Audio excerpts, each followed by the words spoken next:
So hi guys, so another unboxing na sad no.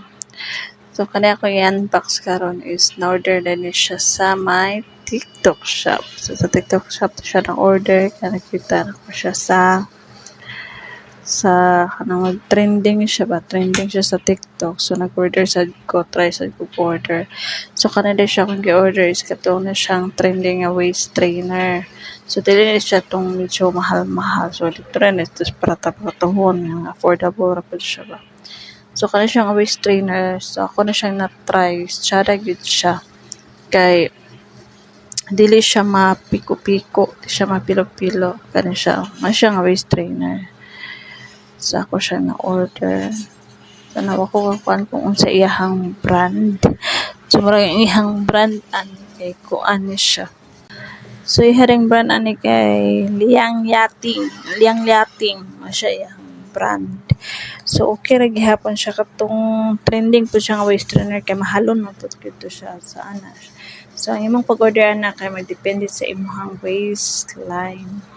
So kung mag-order gyud daw ka, kailangan i-inform nimo kung unsay mo or mo gyud siyang sukdon kung unsay mong waistline para ma-fit gyud siya sa imo kang uban manggod kay kung mag-order sila is wala sila kabro sa ilahang waistline. So na tendency nga kamay kaayo, so kung imong pagkuan is kanang gutra kay siya sa imuha. So mas okay man tong kung sakto ang imong waistline pag-order kay ma-adjustan ra gyud siya nimo. So napoy uban is pag-order nila is dako ra pod siya. So pangit kay siya ka magmulos ra pod siya. So kana siya kung mag-order gyud ka na kay need nimo siya kuan gyud imong waistline.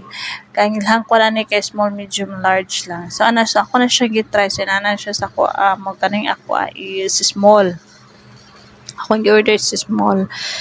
Kay ang kuha naman ako sa ako ani kay ako ang puson kay medyo dako akong puson, so kailangan siya ikuan ako butan ako siya waist trainer. So inana ra pud siya, nice ra siya, naka-nice good siya. Muna ako naganahan ani sa iya is dili siya mapiko og paglingkod ka. So kung uban man gud kay mapilo-pilo siya, murag makuha na din ng mga tanggal na din. So kani medyo okay siya. Kuan siya, tsada gyud sad siya, dili ra gyud kay sa ingon nga sakit siya sa imuhang likod or sa kilid. Nice gyud siya nga item. So mo na siya ang kanang